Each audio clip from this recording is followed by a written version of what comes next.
이제 네. 자리로 돌아가셔도 네, 되겠습니다. 감사합니다. 지사께서 지금 하신 답변에 대해서는 책임을 지시기 바랍니다. 경기도민의 이름으로 경고합니다. 똑바로 제대로 하십시오.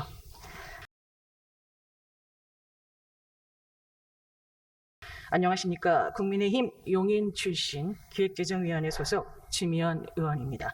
민생 8기 도정은 코로나 재확산, 인플레이션, 극심한 경기 침체 등 어려운 조건 속에서 출발했습니다.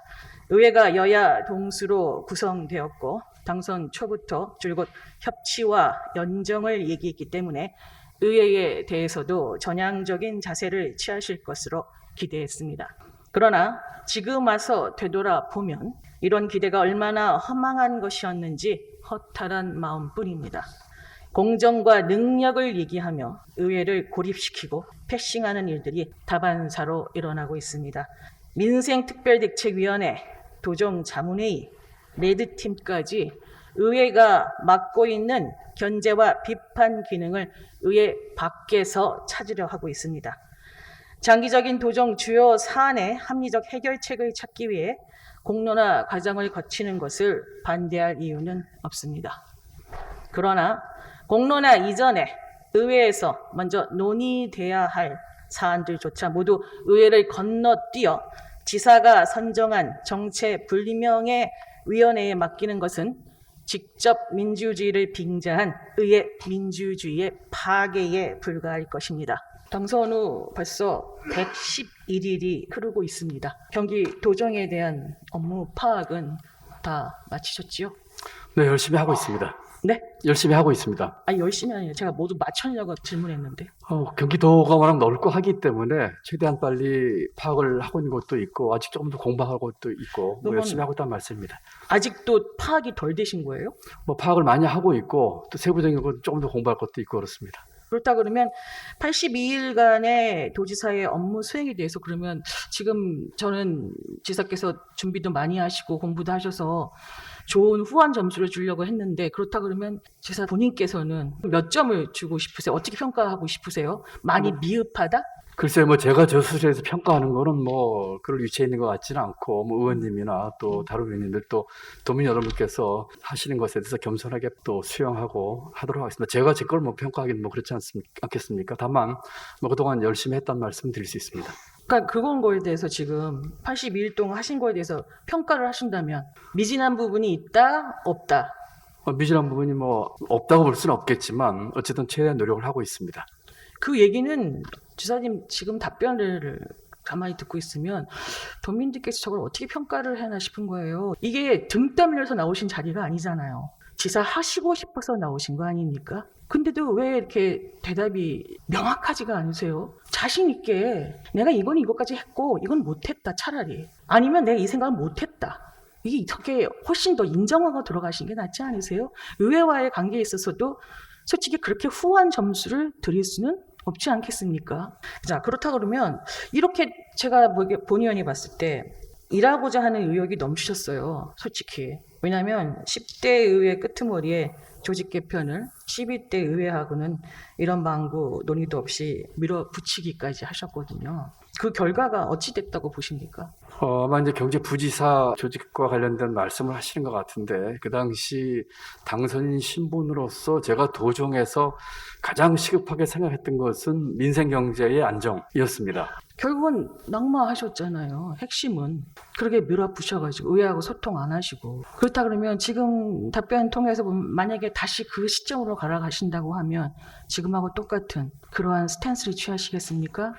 글쎄요, 질문이 가정을 두고 계셔서 어떨지 모르겠습니다. 만약 그때로 돌아간다면은 조금 더 의회와 소통을 했었으면 하는 아쉬움은 남습니다만, 그 당시는 빠른 시간 내에 이 경제 문제와 관련된 일을 해결하기 위한 직제와 비상경제 대책 특위를 통해서 아직 취임하기 전이지만 도청 공무원들과 함께 빨리 대책을 만들어야겠다는 그런 생각이, 그런 의욕이 그러니까 그건 많이 아까 있다는 생각이 말씀하셨고요. 듭니다.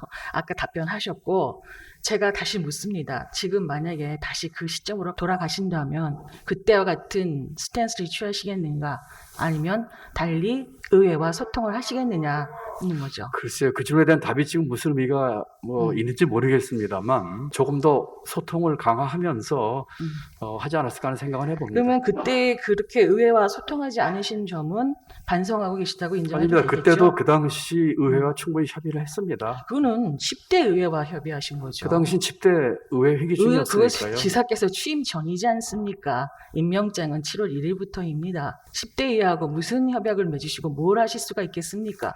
간접적으로 그때 그 10대 의회 분들하고 협의를 한 것으로 알고 있고 저희가 11대 생각하는 의회가 지금은 김동연 지사와 같이 움직이는 건 11대 의회입니다.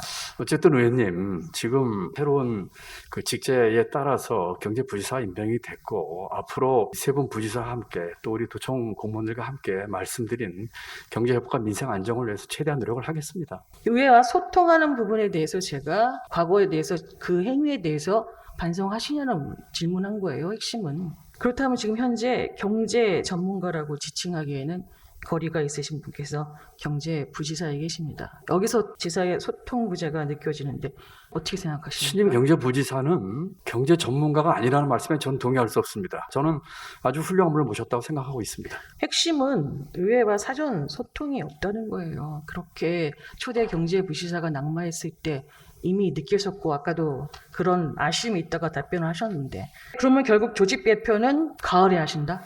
이상하게 취임 전서부터 경제부지사 신설하면서 움직였었던 그 스피드하고 이 지금 제가 본 의원은 전문가가 아니라고 얘기는 했는데도 불구하고 지사께서는 그렇지 않다고 하는 분한테 지금 권한 집중이 있는 조직 개편을 이렇게 또 미적거린다는 느낌이 오는 이유는 뭘까요?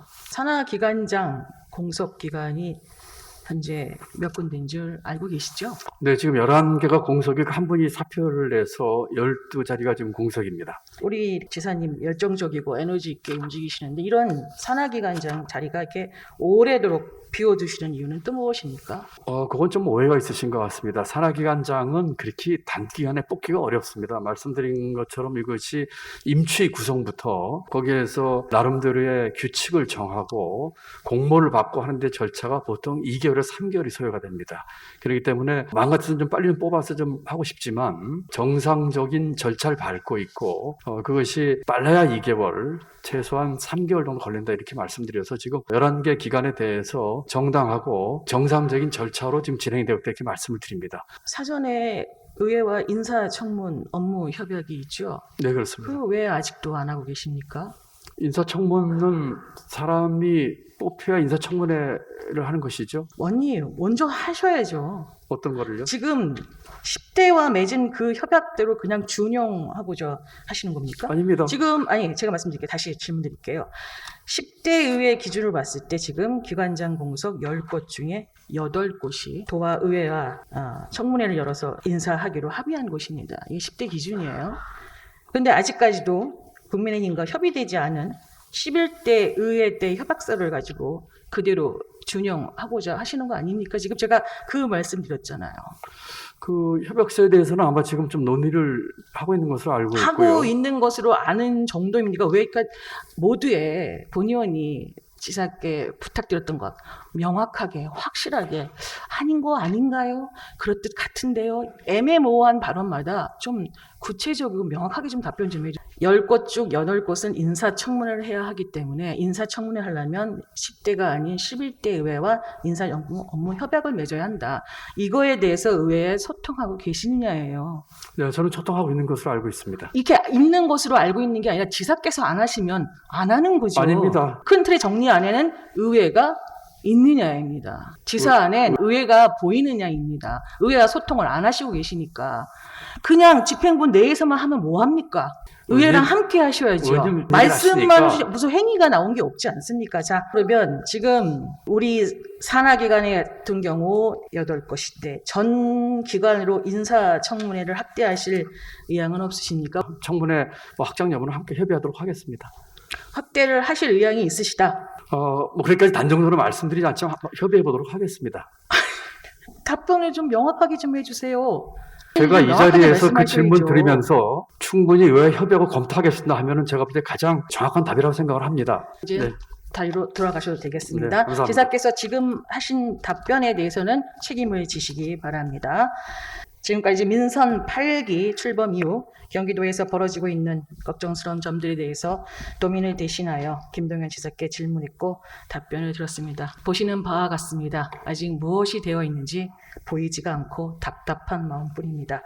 그래도 대한민국의 경제부총리를 역임하셨고 도지사 당선 후에는 연정과 협치를 말씀하셨기 때문입니다. 연정과 협치는 의회 패싱으로 봉정해야 할 인사는 측근, 보은, 깜깜이 인사로 이재명의 무리한 정책에 대해서는 지속 여부에 대해 결정을 내리지 않고 미루는 것으로 귀결되었습니다. 이런 가운데 민선 8기가 어떤 정책들을 주로 시행할 것인지 공약조차 확정하지 못하고 있습니다. 그야말로 김동연식 도정은 낮은 단계조차도 출발도 못하고 있습니다. 이렇게 4년을 허송세월할 수 없습니다. 1390만 도민을 생각해야 합니다. 지금이라도 정신 바짝 차리고 마음을 다잡으십시오. 지사께서 전면에 나서서 책임 있는 자세와 행동을 보여주셔야 합니다. 의회를 존중하고 모든 것을 의회와 함께 논의해야 합니다. 경기 도민의 이름으로 경고합니다. 똑바로 제대로 하십시오. 지사께서 경기도정에 전력하시기를 바라며 이상으로 도정 질문을 마치겠습니다. 경청해 주셔서 감사합니다.